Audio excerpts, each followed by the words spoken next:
2 words. Terrible. Oh, God. That was... Look, I didn't even remember the trailer. I did.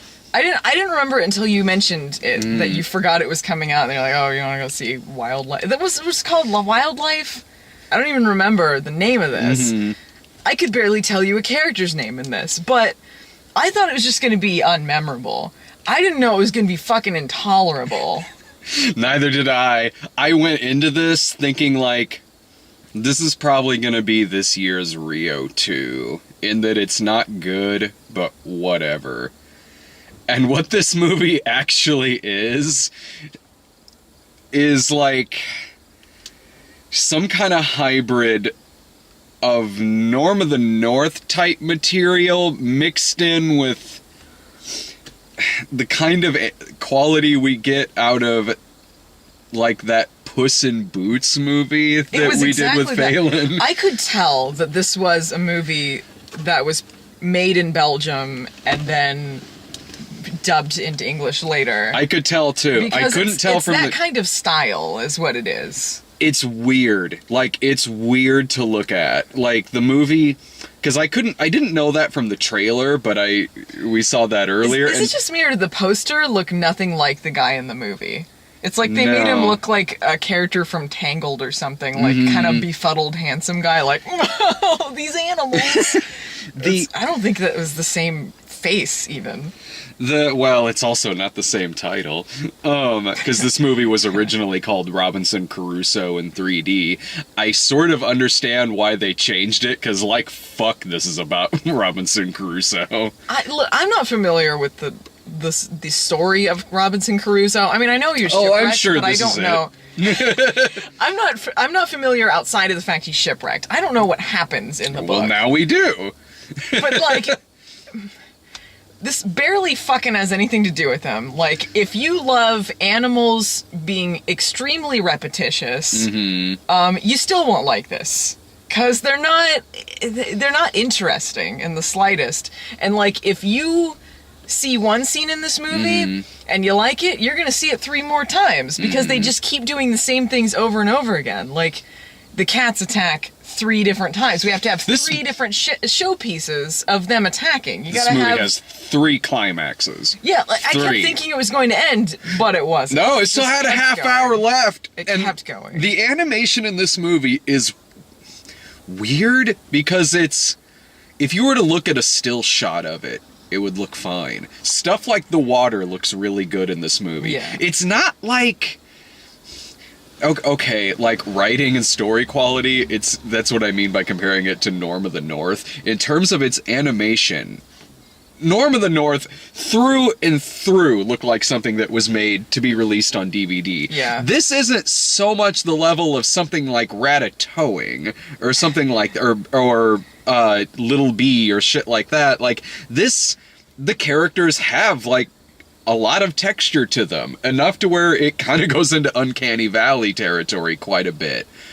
But when they move, it's weirdly robotic. Like, it's almost like you can see the animation program right in front of your eyes. It's like the characters look fine, but they're very robotic in how they move. There's a part in the movie where Robinson Crusoe is getting a bunch of shit out of his barrel and stacking a bunch of stuff, and it looks like in like what in a Pixar movie might be like a fast motion sequence, but in this movie it's like normal, and it looks so odd. It looks like I sat on the remote and it's kind of going in 1.5 speed. That's kind of the pacing of this movie. It feels tonally the pace of this feels like something that would be put on in the background at a preschool.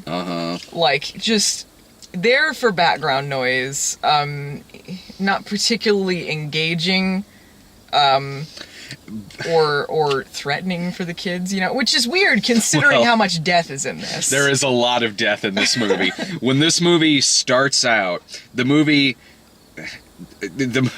told in flashback, which when the movie starts out, this ship of pirates find Robinson Crusoe hanging from a rope on the island by his waist. And so they get him and the parrot, they get him on their ship, and there's a cat that's on this ship, and like one of the pirates like kicks the cat onto like this rope, and then the cat falls. That's the last time we see that cat in this movie. Very anti-cat movie. This movie is blatant anti-cat propaganda. Every cat is evil and murderous. Yes. Even from birth. Mm-hmm. Evil and murderous. I don't know what a cat did to the writer of this movie. Like, some feral cat snuck into this guy's house and pissed on his face, and the writer of this movie never let that shit go. Because the cats in this movie are so evil that the villains are a group of feral cats, and it's like looking at a Roger Corman movie. Like, that's... Yeah, it's part of this movie is like a nature run amok movie, like fucking like, Strays, or... It reminded me of Strays, but it wasn't funny like Strays. No. Because Strays is a horror movie, and it's funny because that's the concept they went with, though there is some creepy parts to it. So, you know, they did the best they could with what they had, but when you're gonna do like an animated movie like this, you can do whatever you want with it. You can make whatever animal you want the villain. You can make anything. Feral cats. Yeah, like, there could be any villain in this. And when we saw the cats on the ship, I didn't know they were setting up the villains. No. And then when they show up on the island, I leaned over to you and I was like, are you kidding me with this?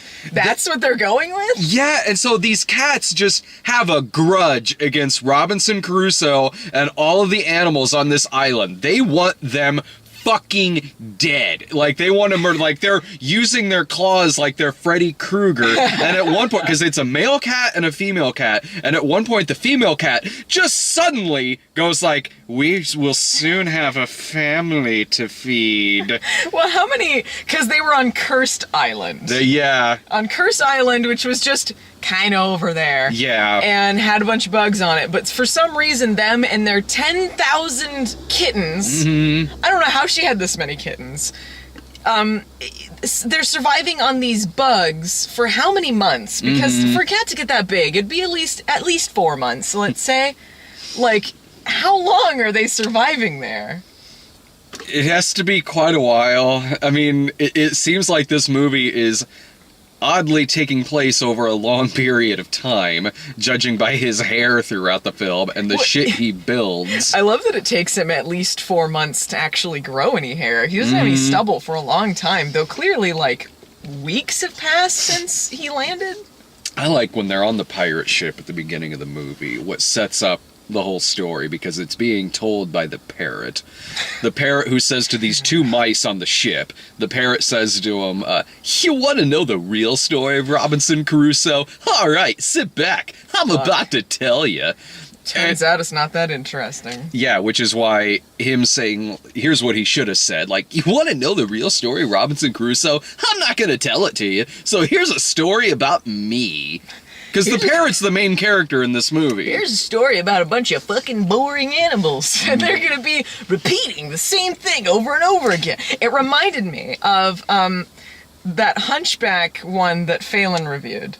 The one with the talking instruments, where all they did was just go like, these stairs are really big, I can't go up these stairs, this is a long staircase, and they just repeat the same things meaninglessly. It was like that. Like, they'd be like, oh, I'm scared of the human, I don't know what to do, let's not go over there, that's right, he's pretty scary.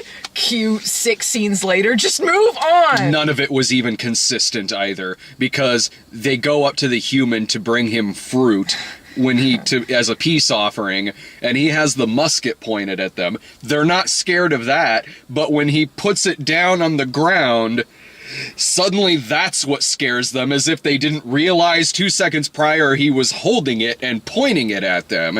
And when the animals talk, because it's one of those movies where the animals talk to each other, but when they're around the human can't actually hear them talk.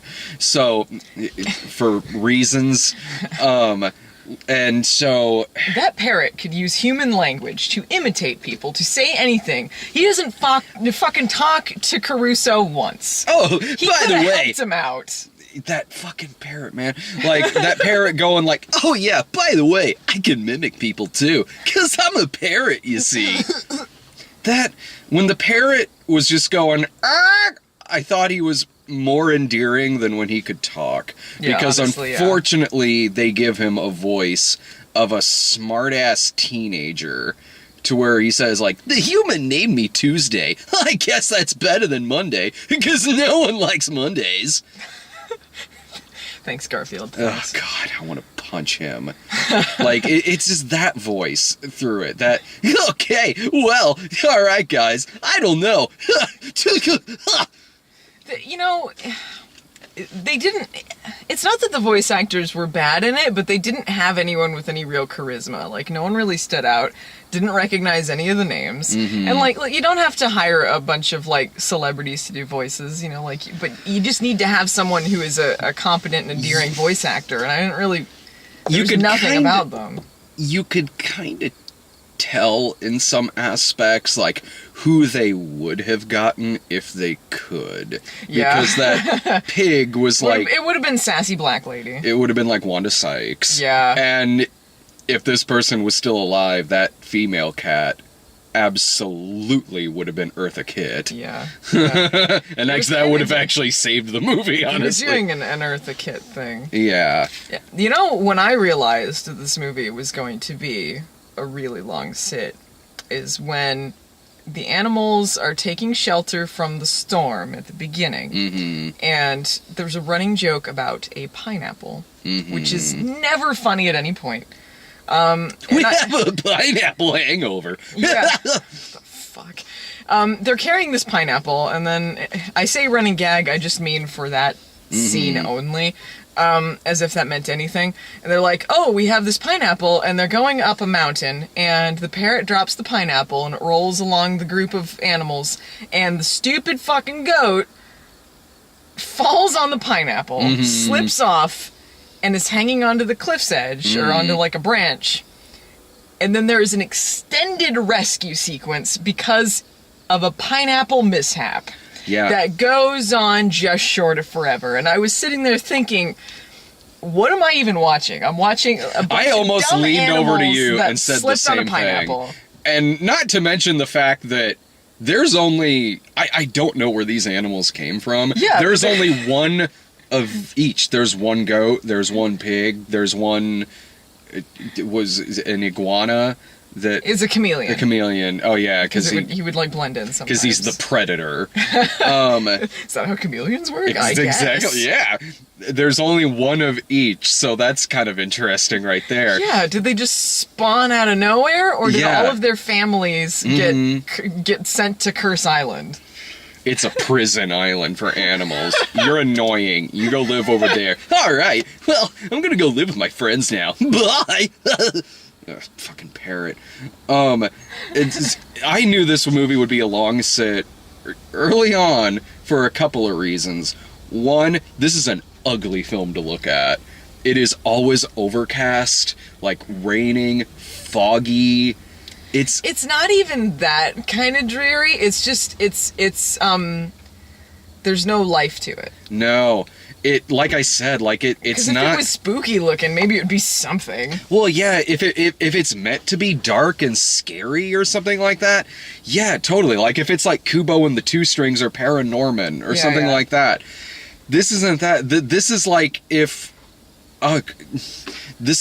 Rio 2, if they wanted it to look as dreary as an episode of The Killing, for reasons. But it's dreary looking, but then they downplay a lot of the death. Like, okay, when his ship crashes, his entire crew perishes. Yeah. And he's like, I can't believe everyone's gone. It's all the acknowledgement. He didn't care. He was on that ship for months with them, okay? And he did not care. It also, one of several climaxes this film has, when they're just chucking cats left and right. They're all drowning. Yeah, I'm like, it is not showing them land. It's a Milo Notice thing. Yeah. Or like the stupid actuallys we got on 9 Lives. They confirmed he was dead in the movie. Oh, I forgot. I forgot that since cats can survive like 20 or so stories, that means they can survive falling off the world's largest skyscraper. The best one was when they blew up the dog. Yes. The cats blow up the dog after one of the many climaxes, and the dog is pinned, and they set the place on fire. And the dog's like a schnauzer, I think. He's a Scottish something? Maybe he's a schnauzer, but he has a Scottish voice. Yeah. He talks like this. Yeah. And, he gets pinned down, and the bird's like, oh, I'm going to save you, but there's, like, gunpowder or whatever that's lit up. And then it blows up, and you go, dead. And then we see him, like, Evil Dead 2 cross. Yeah. And then, like, I was like, what? Oh, I guess he really died. That dog's not surviving that. I thought they were going to pull a, like, oh, he's dead, but then he comes out of the rubble. But no, dog's dead. I honestly figured he was dead, because I knew they killed that cat earlier, and there's no way that dog is surviving that explosion. And so Robinson Crusoe puts a cross on there with the dog's burnt to a crisp collar around it. This happens, and those were the funniest parts in the movie. There was the theater was completely empty until like the last second, and then like a family or two came in, and I didn't hear anything from them. The only thing that they laughed at was there's like a butt joke with the pig. With the pig, because the pig's fat and eats a lot, so that's the only joke you're getting out of that character. Everyone only has one joke. Oh, the goat is old. The goat is old, and he can't see very well because he's old. That's that joke. And the parrot... The hedgehog and I don't know if it's called a pangolin or something. I don't know. The other thing with like a little tail. They're kind of similar. They have the same character. They don't do anything. They're superfluous. The little bluebird is suspicious and kind of aloof. I guess that's her thing. Yeah, she's jealous. Like, so she wants Robinson Crusoe to leave, but then when she realizes he's made this light fixture to try to signal other boats, she's like, I don't want more humans here. So she destroys it. Make up your fucking mind. You want this guy to leave or fucking don't you? Not that it matters by the end. Oh, well, I'll get to that in a second. Like, this is the kind of movie where early on, I knew what kind of movie it was going to be because I zoned out so frequently in this movie. Same here. And every time... We were both checking our phones a lot. Yeah, and every time I would zone out or check my phone, something new would be happening on screen. Like, there's pirates fighting, they're trying to survive during a storm, I'm checked out, I look back up, goat is almost about to fall off the cliff, and the chameleon saves him with his tongue. I can't believe that you checked out during the iconic pineapple scene. Kinda, a little. Like, I was like, wow, there is a lot of shit going on here. Like, at one point they're talking about going on a water slide. I check out, something's on fire, and like the cats are going down the fucking water slide. Oh, I was checking out during that because it just was constant, and it makes sense to know that this was in 3D. Actually, yeah. During those scenes, I can see that, but it's like if you were watching, like that segment was an attraction that you would see somewhere, like the water slide attraction. Yeah. That goes on for like way too long. If you just snipped that out, that would be the attraction there. Only you, audience, can help E.T. get back home. Me? Huh? And that was the first climax of this film, because I thought this movie was about over with. I thought that was the ending, too. I thought they were just chucking cats off there, and they were just going to die. But then the cats who were just as repetitious. They would constantly just like, the cats are thrown into the water and they'll go, we'll get our revenge. And then they're tossed away again. We'll get our revenge. They're tossed away again. And they're still, by the fucking end, they're still showing up again. The cats are still showing up again. I don't know how many of them are actually dying or not. And so when I know that eventually Robinson Crusoe is going to be passed out with a rope around his waist, because that's when it first shows him before it flashes back. So he ends during this first climax, he is on a rope. It looks like that is about to happen. And then when it doesn't, I was like, fuck off. Just fucking end, you fucking movie. You know what I noticed through most of it was you jiggling your leg, waiting, and sighing. Yeah, I was having none of this. My fucking leg was restless as shit, going back and forth. There's stupid things with the cats, like, these bugs are disgusting. Try the red ones. They taste like chicken. Ah! At one point, I don't even remember what joke this was to, but you were like, bushwhacked. And I'm like, it's not even a bushwhacked. Because it's not, they're not any sort of jokes at all, really. Like, it's just saying something kind of lightheartedly and then fade away. Wow, the human's taking off his skin. I've never seen that before. Who does that? I appreciated there appeared to be no pissing or farting jokes. No. There's no bodily fluid. Maybe he threw up over the side at the beginning, but oh, he was seasick at the beginning of it. But like, at least there were no jokes. But at least it didn't feel like the stupid manufactured kids movie jokes, like the butt joke maybe, but which is probably why the kids laughed at it. But there wasn't that, mostly because there was nothing to the movie. The animals in this movie are significantly dumber when they're not talking. When the animals are talking, they're having, not that they're smart, but they're having conversations with each other and like, I don't know if we should trust this human. Well, like, I don't know, he could bring us food or something, whatever. But then when they're around Robinson Crusoe and they can't talk, they are constantly fucking his shit up. Constantly. And he's like, oh, that pig destroyed my treehouse again. And he's trying to build a nest in a tree for himself, and the animals are constantly fucking it up by like chasing food or rubbing their fat ass against it, knocking it down, and he's This is one of those movies I really wish Phelan was here. Yeah. Because it would have made it such a better experience. Oh, especially watching this. Check out the crab. His name's Krabby. I'll have you know, though, he actually has a really good personality. What did that have to do with anything? Nothing. I didn't think he was called Krabby because he was angry. I thought he was called Krabby because he's a crab. But you know, the interesting thing is they can fish in this movie because fish don't matter. All other animals, you know, they can talk and they have sentience, but the fish, you can hunt the hell out of them. Yeah. It doesn't matter. Fuck They're not them. part of this island. Uh-huh. Yeah. The character design I liked the most, honestly, was the cats. Honestly, same here. I liked them better than anyone because they were the only ones with any personality. They were pretty consistent in their design. Like, there's a part where the cat gets shot at and a bullet just goes right through. I liked their scruffy designs. Yeah, the bullet like makes this cut across the cat's head and it stays there through the movie, like, and it looks like it's infected and shit. Yeah, well, and one of them gets his ear blown off, so he's got a chunk out of it. Yeah. But that was interesting. That was texture and character. Yeah. And a lot of it was just flat. Flat with their robotic movements. And then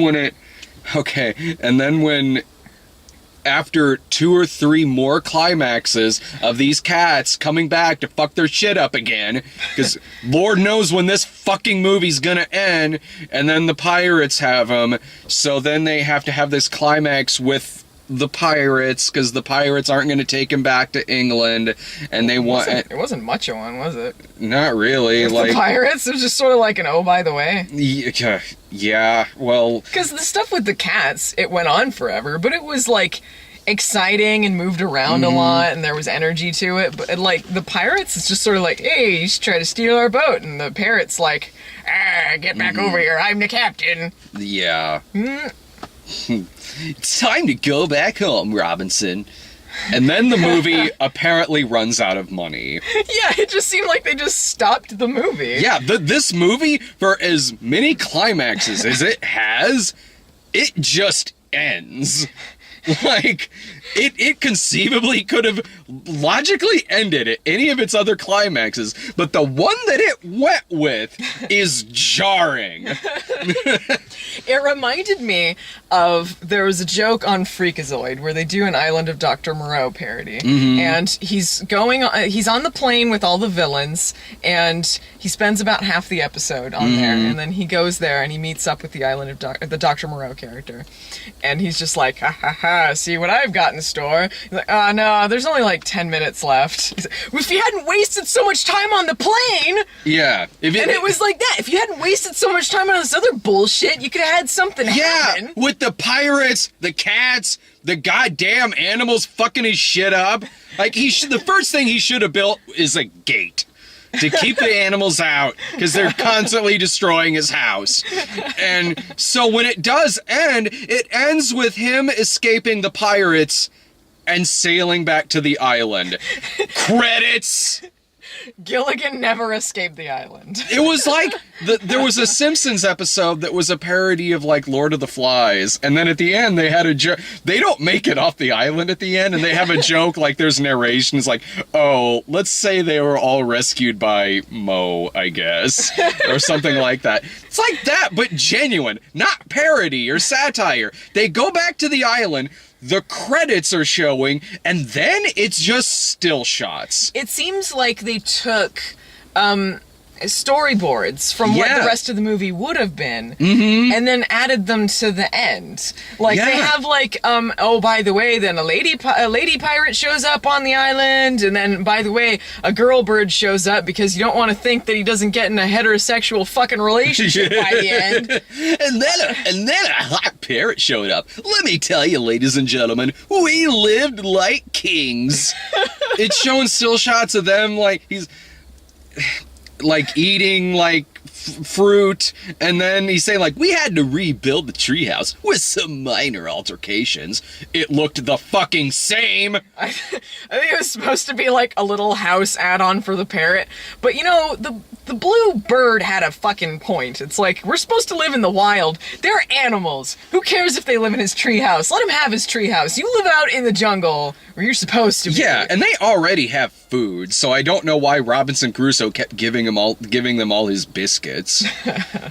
That was a good joke. He wanted to give them biscuits. Yeah, like, these humans sure do like their biscuits. And then he taught us this fun new game called planting seeds and watching fruit grow. At least it wasn't biscuits. They didn't even like the biscuits. What a fucking bunch of assholes. Fuck this movie. God, I don't know where this movie came from. I don't know why this movie is in theaters. Yeah, you're right. Technically, I do know where it came from. Belgium, just make chocolate. It's what you're good at.